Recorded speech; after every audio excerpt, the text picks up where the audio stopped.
بسم اللہ الرحمن الرحیم. فالاسم ان اريد به اللفظ فغیر المسمى لأنه يتألف من أصوات مقطعة غير قارة ويختلف باختلاف الأمم والأعصار ويتعدد تارة ويتحد أخرى والمسمى لا يكون كذلك وإن أريد به ذات الشيء فهو المسمى لكنه لم يشهر بهذا المعنى. وقوله تعالى تبارك اسم ربك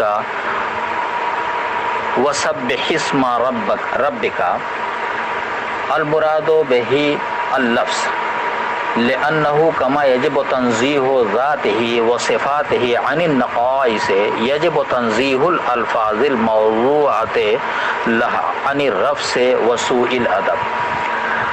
أو الاسم فيه مقحم كما في قول الشاعر إلى الحول ثم اسم السلام عليكما وإن أريد به الصفة كما هو رأي الشيخ أبي الحسن الأشعري انقسم انقسام الصفة عنده إلى ما هو نفس المسمى وإلى ما هو غيره وإلى ما ليس هو ولا غيره.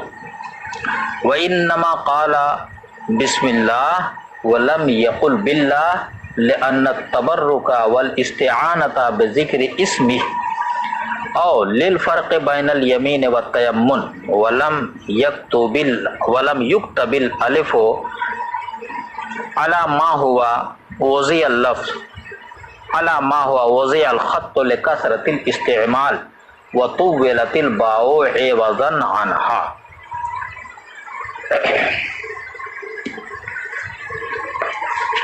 ترجمہ. فالاسم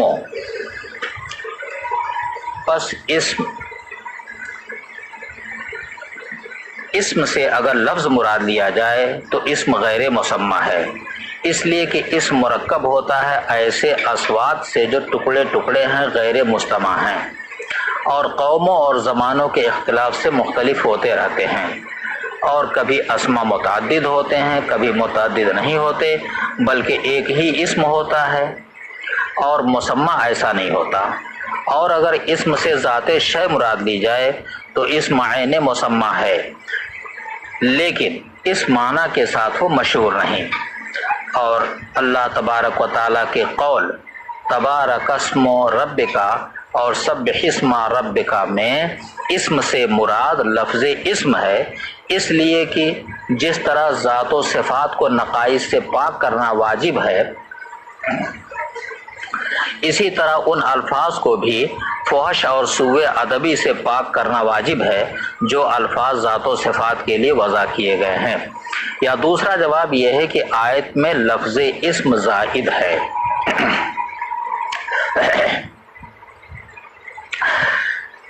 جیسا کہ شاعر کے شعر میں لفظ اسم زائد ہے الی الحول ثم اسم السلام علیکما میں، اور اگر اسم سے مراد صفت لی جائے جیسا کہ شیخ ابو الحسن اشعری رحمۃ اللہ علیہ کی رائے ہے تو اسم منقسم ہوگا جیسے کہ ان کے نزدیک صفت منقسم ہوتی ہے، ایک وہ جو عین مسمى ہے، دو جو غیر مسمى ہے، اور سوم جو نہ عین مسمى ہے اور نہ غیر مسمى. وَإِنَّمَا قَالَ بسم اللہ، اور قرآن پاک میں بسم اللہ باضافت اسم آیا ہے، باللہ نہیں کہا گیا، اس لیے کہ برکت حاصل کرنے اور مدد طلب کرنے کی جسارت لفظ اسم کو بڑھا کر ہی ہو سکتی ہے، یا اس لیے کہ بائے یمین اور بائے تیمم میں فرق کرنا مقصود ہے. اور الف بسم اللہ کو کتابت میں نہیں لایا گیا باوجود کہ رسم الخط کا قانون نہیں تھا کہ لایا جاتا، اور ایسا کثرت استعمال کی وجہ سے کیا گیا، اور اس الف محذوفہ کے عوض بسم اللہ کی با کو لمبا کر کے لکھا گیا. یہ ترجمہ مکمل ہوا. اب آگے دیکھیں. یہاں سے قاضی صاحب رحمۃ اللہ علیہ علم کلام کی بحث چھیڑتے ہیں. فرماتے ہیں سب سے پہلے یہ سمجھ لیجئے کہ اسم اور مسمى کس کو کہتے ہیں. اسم اس لفظ کو کہتے ہیں جو کسی ذات کے لیے وضع کیا گیا ہو اور اس پر دلالت کرتا ہو، اور مسمى اس ذات کو کہتے ہیں جس کے لیے اسم وضع کیا گیا ہو. اس کے بعد یہ سمجھیے کہ اس بارے میں اختلاف ہے کہ اسم عین مسمى ہے یا غیر مسمى ہے، لیکن یہ بات یاد رہے کہ بعض مادے ایسے ہیں جہاں اسم کا عین مسمى ہونا متعین ہے، جیسے کتب زید.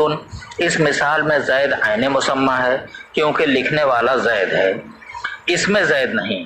اور بعض مادے ایسے ہیں کہ وہاں اسم کا غیر مسمى ہونا متعین ہے، جیسے کتب زید میں مکتوب اسم زید ہے نہ کہ ذات زید. اور ان دونوں مادوں میں کوئی اختلاف نہیں، بلکہ اختلاف ان چیزوں میں ہے جہاں عینیت اور غیریت دونوں درست ہو سکتے ہیں، جیسے رأیت زیدن میں دونوں احتمال ہے. اب جو لوگ کہتے ہیں کہ اسم عین مسمى ہے وہ کہتے ہیں کہ میں نے ذات زید کو دیکھا، اور جو لوگ کہتے ہیں کہ اسم غیر مسمى ہے ان کا کہنا یہ ہے کہ میں نے زید مکتوب کو دیکھا. اب سنیے اختلاف کیا ہے. تو معتزلہ کہتے ہیں کہ اسم غیر مسمى ہے، اور بعض اشاعرہ کہتے ہیں کہ اسم عین مسمى ہے. اشاعرہ دلیل میں یہ پیش کرتے ہیں آیت کریمہ کہ اللہ تعالیٰ نے فرمایا تبارک اسم ربک اور سبح اسم ربک. اس کے معنی ہے اللہ کا نام بابرکت ہے اور اللہ کے نام کی تسبیح بیان کیجیے. ان آیتوں میں برکت اور تسبیح کی نسبت اسم کی طرف کی گئی، حالانکہ مبارک ہونا اور نقائص سے پاک ہونا یہ ذات کی صفت ہے، الفاظ کی نہیں. لہذا اب مطلب یہ ہوا کہ ذات باری بابرکت ہے اور ذات باری کی تسبیح بیان کیجیے. لہذا اس سے معلوم ہوا کہ اسم عین مسمى ہے. اور اشاعرہ کی دوسری دلیل ایک فقہی مسئلہ ہے. جیسے کسی نے کہا زینب و طالق، یعنی زینب مطلقہ ہے، تو دیکھیے اس مسئلے میں سے بھی معلوم ہوتا ہے کہ طلاق ذات زید پر پڑی نہ کہ طلاق ذات زینب پر پڑی نہ کہ لفظ زینب پر. اس سے ثابت ہو گیا کہ اس میں اسم عین مسمى ہے، اور جو لوگ اسم کو غیر مسمى مانتے ہیں ان کی دلیل یہ ہے کہ اللہ تبارک و تعالیٰ کا فرمان قل ادعوا اللہ او ادعوا الرحمن ایما تدعوا فلہ الاسماء الحسنى. ترجمہ، تم فرماؤ اللہ کہہ کر پکارو یا رحمان کہہ کر پکارو، جو کہہ کر پکارو سب اسی کے اچھے نام ہیں.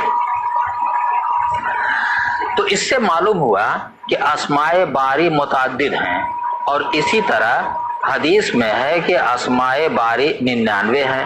تو اگر آپ اسم کو عین مسمى مانتے ہیں تو ثابت ہو گیا کہ ذات باری متعدد ہیں، کیونکہ جب اسماء متعدد ہیں تو مسمى بھی متعدد ہوگا. لہذا توحید باطل ہے. اور اگر آپ اسم کو غیر مسمى مانو تو یہ خرابی لازم نہیں آئے گی.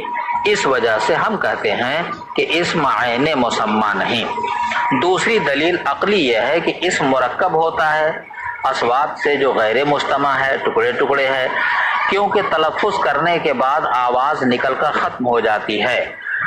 اور اسماء امتوں، قوموں اور زمانوں کے مختلف ہونے سے مختلف ہو جاتے ہیں.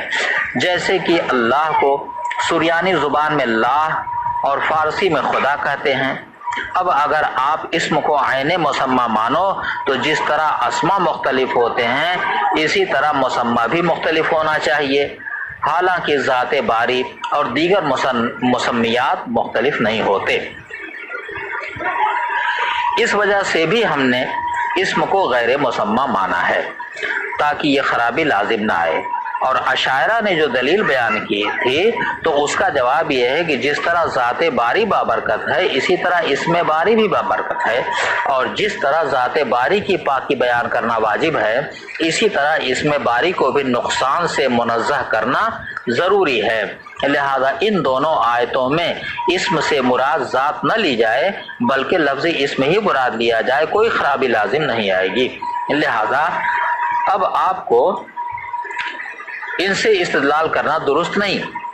اور دوسری دلیل یعنی زینب طالق جو آپ نے کہا، اس کا جواب یہ ہے کہ اس کے معنی یہ ہے کہ المرأۃ المسمات باسم زینب ہی طالق، یعنی وہ عورت جس کا نام زینب رکھا گیا ہے وہ مطلقہ ہے۔ قاضی صاحب نے کہا کہ فریقین کے درمیان یہ نزاع لفظی ہے، حقیقی نہیں، اس لیے کہ اسم کی تین صورتیں ہیں، یا تو اسم سے مراد لفظ ہے، یا ذات شے مراد ہے، یا صفت مراد ہے۔ اگر اسم سے مراد لفظ ہے تو اسم غیر مسمى ہے اور دلائل وہی ہیں جو گزر چکے، اور اگر اسم سے مراد ذات شے ہے تو اسم عین مسمى ہے، اس کے بھی دلائل ما قبل میں گزر چکے، جیسے کتبہ زیدن اور کوتبہ زیدن میں۔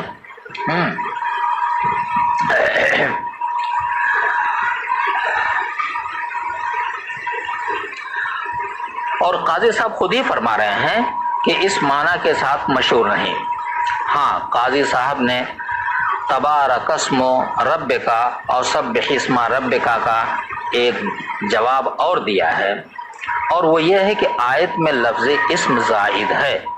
اب معنی یہ ہوں گے کہ تیرا رب بابرکت ہے اور تیرا رب تمام نقائص سے منزہ ہے، جیسا کہ لبید شاعر نے اپنے ایک شعر میں یوں کہا ہے جس میں لفظ اسم کا استعمال کیا اور وہ زائد ہے۔ شعر کے الفاظ ہیں الی الحول اسم السلام علیکما ومن یبکی حولا کاملا فقد اعتذر۔ شاعر اپنی بیٹیوں کو مخاطب کرے کہتا ہے سال بھر تک رو رو کر میرے اوصاف بیان کرو، پھر میری جانب سے تم پر سلامتی ہو، اور جو شخص مکمل سال روئے وہ معذور ہے۔ اس شعر میں لبید مرنے کے وقت اپنی لڑکیوں سے نصیحت کر رہا ہے کہ میرے مرنے کے بعد جاہلیت کے رسم کے مطابق منہ اور کپڑے نوچ کر میرے اوپر نوحہ نہ کرنا، بلکہ جو میرے اوصاف اچھے ہیں اور تم جانتی ہو بیان کر کے مکمل سال رونا، اور پھر سال کے پورا ہونے کے بعد میری جانب سے تم پر رخصتی کا سلام ہوگا، اور پھر تم سال بھر رونے کے بعد معذور سمجھی جاؤ گے۔ استشہاد اس شعر سے میں یہ ہے کہ لفظ اسم السلام میں لفظ اسم زائد ہے، اور اگر لفظ اسم سے مراد صفت لی جائے اور صفت کے وہی معنی مراد لیے جائیں جو شیخ ابو الحسن اشعری رحمۃ اللہ علیہ کے نزدیک ہیں کہ صفت کے معنی ہیں ما یدل علی ذات مبہمۃ متصفۃ ببعض صفاتها، پھر اس کی دو قسمیں ہیں، مشتق ہوگی یا غیر مشتق۔ اگر مشتق ہے تو اس کی دو صورتیں ہیں، یا تو وہ دلالت کرے گی صفات اضافیہ کے اوپر جیسے کہ خالق اور رازق، یا دلالت کرے گی صفات حقیقیہ پر۔ اب صفات حقیقیہ کی پھر دو قسمیں ہیں، ایک عین ذات جیسے کہ وجود، دوم لا عین اور لا غیر جیسے کہ علم اور قدرت۔ جب صفت کی یہ تین قسمیں سمجھ میں آ گئی تو اب اگر اسم سے آپ نے صفت مراد لیا ہے تو اسم کی بھی وہی تین قسمیں نکلیں گی جو صفت کی نکلی ہیں، کیونکہ اس صورت میں تو اسم اور صفت کے درمیان کوئی فرق ہی نہ ہوگا، کیونکہ آپ نے اسم سے مراد صفت لیا ہے، لہذا یہ نزاع حقیقی نہیں بلکہ نزاع لفظی ہے۔